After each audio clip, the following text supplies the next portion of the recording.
Hey everyone, this is Music Tech Help Guy, and the other day I got a great question about logic from Anton here. He asks, in Pro Tools, you can tab to Transient and then move the selection to an adjacent track so that you can trim or cut that other track according to the transient position from the previous track. I can't seem to be able to do that in Logic. Is it possible? The good news is yes. There's actually two different ways you can achieve a tab to transients editing workflow in Logic, and in this video I'm going to show you both of them.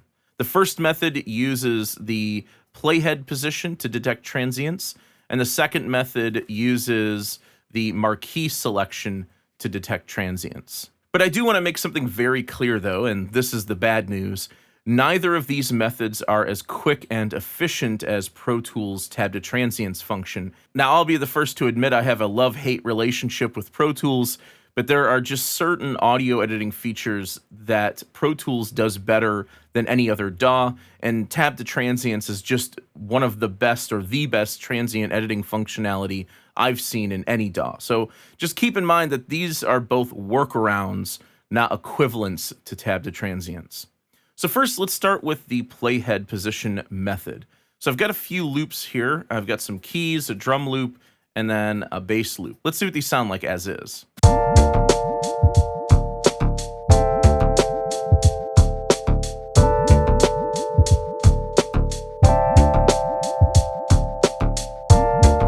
So let's say on the bass here, I want to cut out a couple of notes and place them in other areas. All you have to do is select the region on the track. You don't necessarily have to select the track itself. This is completely dependent on what region you have selected.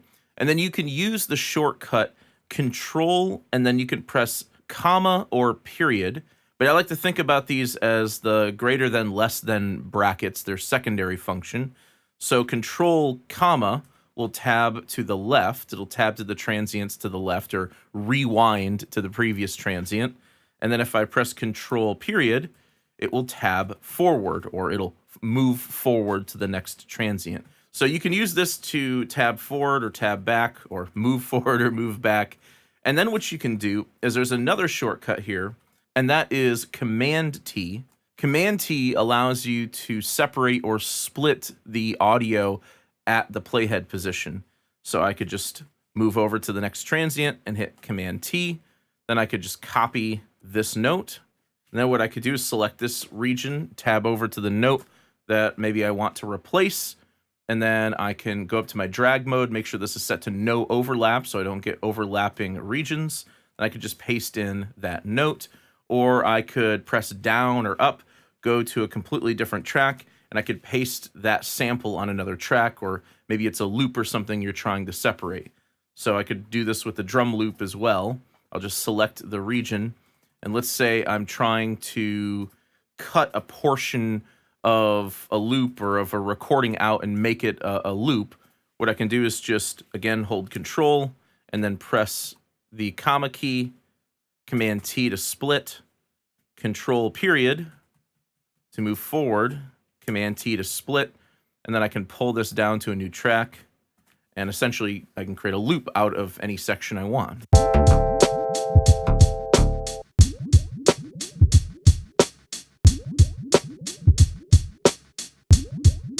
And before you say, well, Josh, you can just edit right on the grid. You could just, use one of your snap modes and just select that area and pull it down. But the thing you have to keep in mind here is that not all recordings are perfectly on the grid lines, especially a loop that's got a little bit more of like a lazy groove to it, or maybe it's just part of a song or part of a loop that's in a completely different tempo and you want to pull something out of it and then conform it to another tempo. This is another way that you can do that. So don't assume that all recordings and all loops are quantized to the grid lines. In a lot of cases, they're not.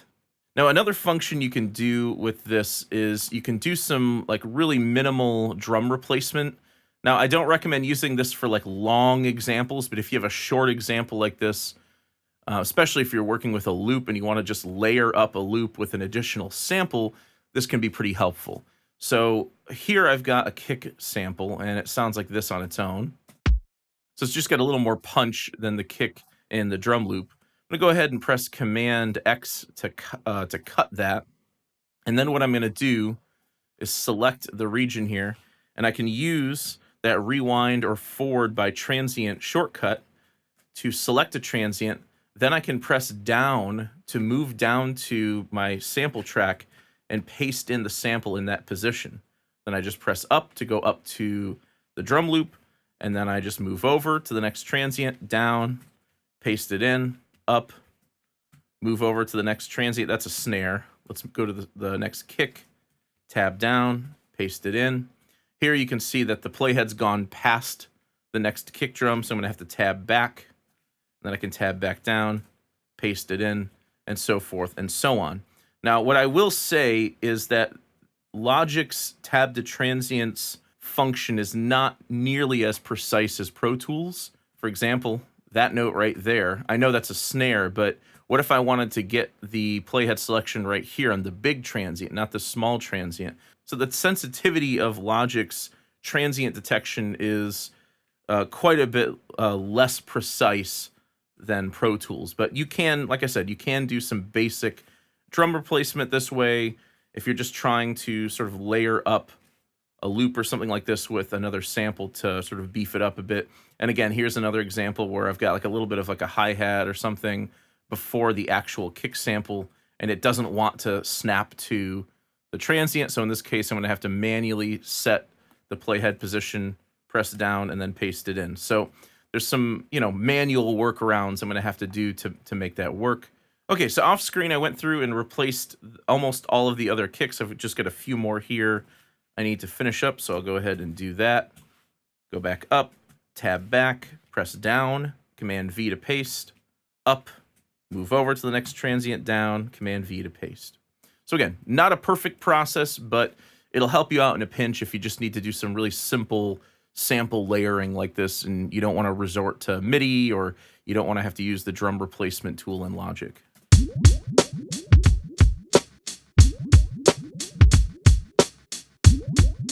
Okay, so the next method uses the Marquee tool selection.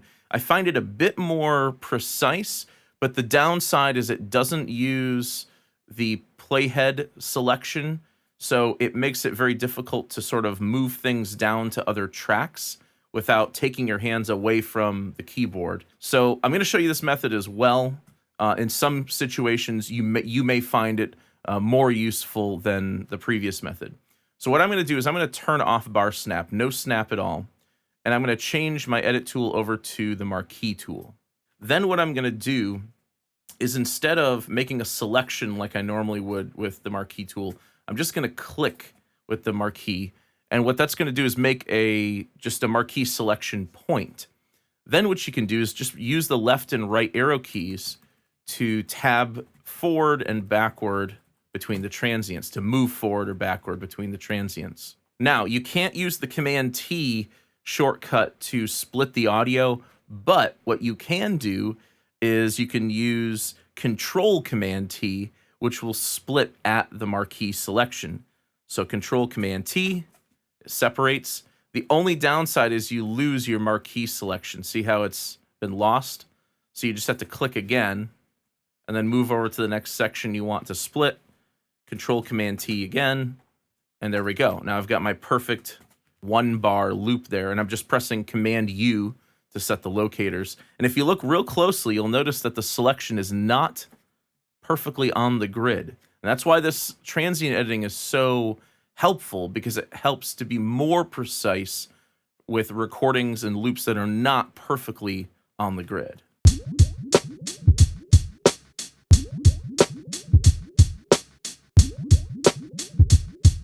And there is a little bit of a pop or click at the beginning there, so again, that's something you may have to edit out, or you may have to create some crossfades between these loops if you take this down to another track and loop it or something. Now, another way to use this is you can actually move the Marquee selection. So you can tab over, again, just using the left and right arrow keys, then hold Shift, and this will move the Marquee selection right or to the left of the selection. So I could make this selection there. I could either use Control Command T to separate, or I could just click on this with my mouse to do the same thing. And then, as I said before, I could move this down to another track. Maybe I want to loop this out a few times or repeat it a few times. I could do that. And again, I'm just sort of extracting a loop from a larger recording, from a larger audio file. Now, one major limitation of using the Marquee tool to select transients and to make a selection like this is that you cannot move this Marquee selection to another region or to another track. If I press up or down, it just moves my track selection without moving the Marquee selection. However, once again, there is a workaround for this, and this will specifically answer Anton's question from the beginning of the video. So when you make a Marquee selection like this, let's say that I want to select this exact same range within this other track here. What you can do is you make the selection just like I did, then press Command U that sets the locators around the Marquee selection. Then what you can do is select whatever other track you want to make that same selection on, and then press Control Command T, and that will split the audio at the locators. I can do it down here as well. And now I have a selection that is equal to the length of the original Marquee selection that I made. And again, it's not nearly as quick and efficient as the way Pro Tools handles it, but it's a workaround that can help you out with transient editing and making selections by transient if you need it in a pinch. So that's 2 methods of transient editing in Logic Pro. I hope you guys enjoyed this video. If you did, please leave it a thumbs up and subscribe to the channel to see more content like this. As always, thank you so much for the support, and thanks for watching.